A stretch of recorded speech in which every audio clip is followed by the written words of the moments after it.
Hey, hi. I was gonna film today, but it's raining and it's been thundering all morning, so I'm not really sure if we're gonna get outside today. And it's so weird because it is like blue skies in some spots, but it's also so dark in other spots, just looking over there. But it's been coming down like this all day long. So incredibly strange. And I love the rain so much, and I love when it's sunny and it rains. I just think that that's so special. So we're gonna wait and see if it lets up. It's letting up. I just heard it let up a little bit. It's definitely not stopped, but we'll wait and see what we can do today. I have a planter that has a couple of dogwoods in it that I really want to take apart. I want to pull the dogwoods out. I want to put them in the landscape over kind of like where the hose link is that's on the telephone pole. And then I also have a creeping fig in there that I think I also just want to shove in the ground, put it on a fence, and let it just kind of fill out along the fence. I think I want to just like fill the fences with creeping fig and just have like a full living fence. So if it completely stops raining today, which now it's letting up the second that I come outside, so weird. But if it does completely let up, then I will come outside and we will get that done today. I'm gonna be such a muddy mess if it lets up though.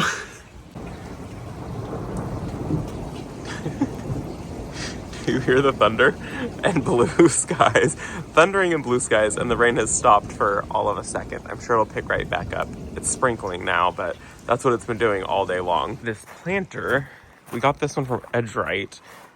I can't remember, a little over a year ago. It was in the driveway. It's probably going to go back in the driveway. I really liked it up there. It's not like a distracting planter, or it's not anything that just like calls attention to itself. It's just a very subtle planter. So it will go back up there, but I want to take all of this out, especially the chamber pot. And so in here, I've got two dogwoods. These are red twig dogwoods. Look how like beautiful and bright red these stems are. They're gorgeous. We're going to take them out, and I've got a creeping fig. We're going to take that out, but I think I'm going to have to drag this thing all the way over there, because this is where I want to plant the two dogwoods. I'm going to plant both of them. I'm going to plant them kind of close together. So we're going to plant them both right back there. I think that'll be a nice little like unexpected pop of red back there. And then it's going to get a little bit of protection in that afternoon sun, which these guys will do better in our growing zone with a little bit of protection from that afternoon sun. They kind of tend to cook up in the driveway. And then the creeping fig, I think we're going to grow on the fence over here. I think that'll be really pretty. Why not, right? And good to know, chamber pot, it's still waterproof, so it still does its job. But I'm gonna put this back in the greenhouse. It's a really pretty chamber pot. If a chamber pot can be pretty. I mean, it has flowers on it. We're putting this in the greenhouse. I'm done.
those are already so beautiful right there.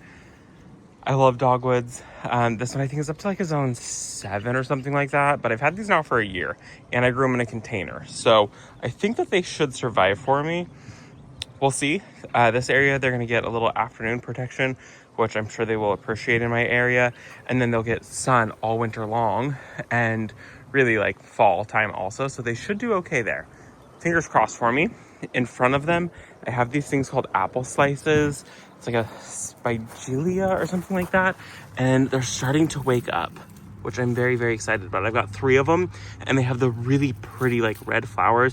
They're supposed to be a hummingbird attractant, but I planted them late last year.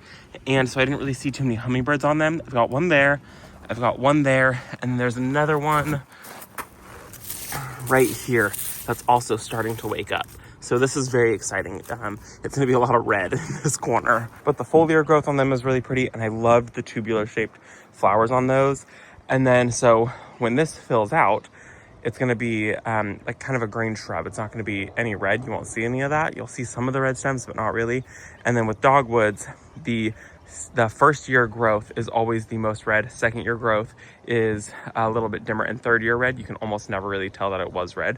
So it's really good to prune back Dogwoods so that way you always get fresh new growth on them, which is great because I do want to be able to use these as they grow in my garden in winter arrangements and things like that. So that's perfect for me. Now all I have to do is get this creeping fig planted, and I do think I'm going to put it over kind of where that Vitex is at. And I am a huge muddy mess right now.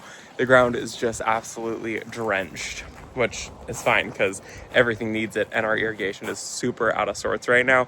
With all the construction, we had to kill a lot of our irrigation, and so soon, I think once it like lets up and everything dries up. Hi! What are you doing? Brent is sick right now, so I'm kind of shocked to see him outside. Anyways, we have to fix our irrigation. It needs some help.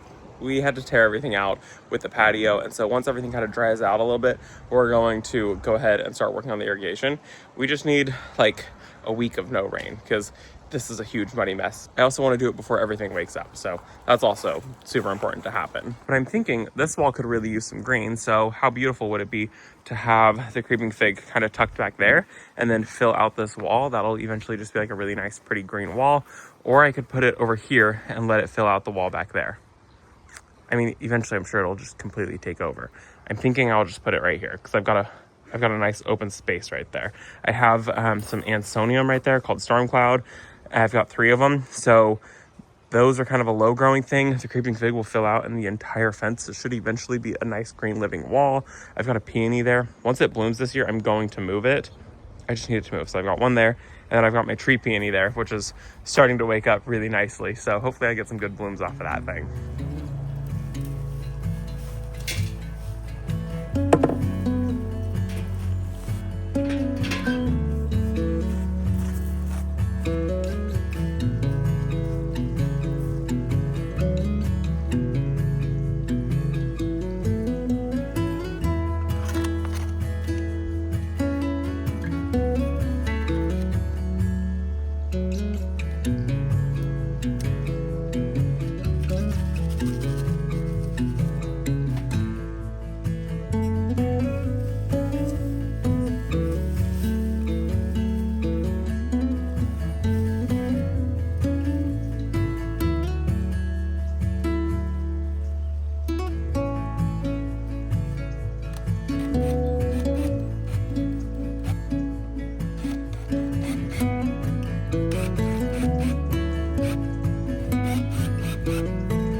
angry at myself. This is my tree peony. Yeah, super great. It's still alive. I just broke off the most growth that it had. So that's superb. I think my shovel, I don't know what happened. My shovel must have hit it. Maybe I kicked it. I don't know. I just turned around and this was on the ground. Bummer. Still has plenty enough like growth points on the other branches. But I think it was this one I broke off. There was a growth point. I think it was right here. No, that's a new one. I don't know where the growth point came from, but this still has growth points coming out of it. So it will still continue to grow. And this one still has a few other growth points on it. I think this piece is dead. Yeah, this stem is dead back here. See, no life in that one. That one's dead. Okay, I have two stems, whatever. 2 of them are still alive. This one, I need to baby it. The creeping fig is going to be great. I don't recommend buying really large creeping figs for the sole purpose of you have to stake them up when they're large.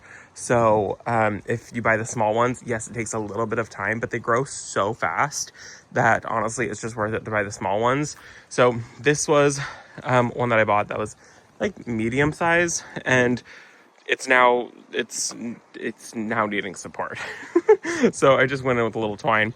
Once that attaches to the fence this year, it will attach to the fence. I'll go ahead and I'll remove the twine. It's not that big of an issue, but I just have this like twine X growing on it.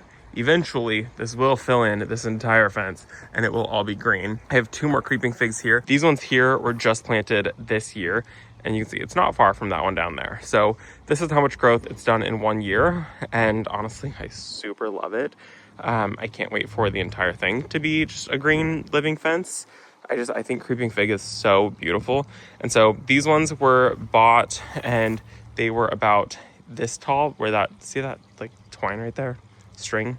I should probably come in and cut that off, but that's about how tall they were. So they weren't super big. They were a little bit bigger than I typically buy, but all of this is 1 year's growth.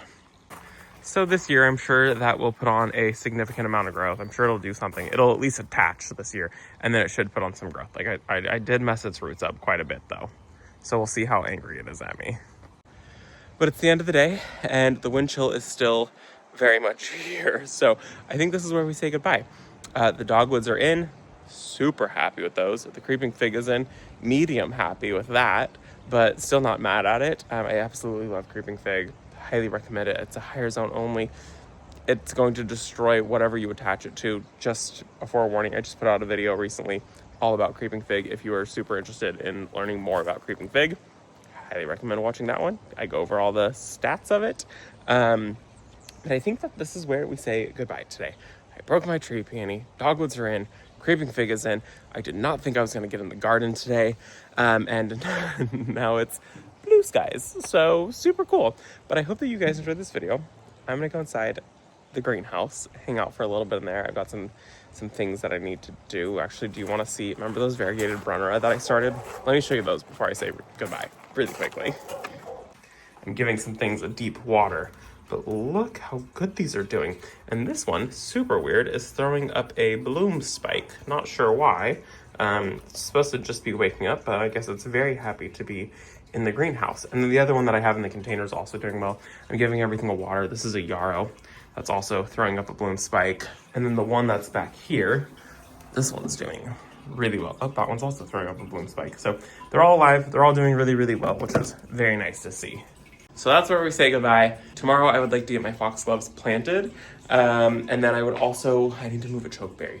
If it's not raining, I think that's gonna be my goal. If it is raining, I think we're gonna leave town. We'll see what happens. We'll find out together. I hope that you guys enjoyed this video. Thank you so much for visiting our garden. We'll see you in the next one. Bye guys.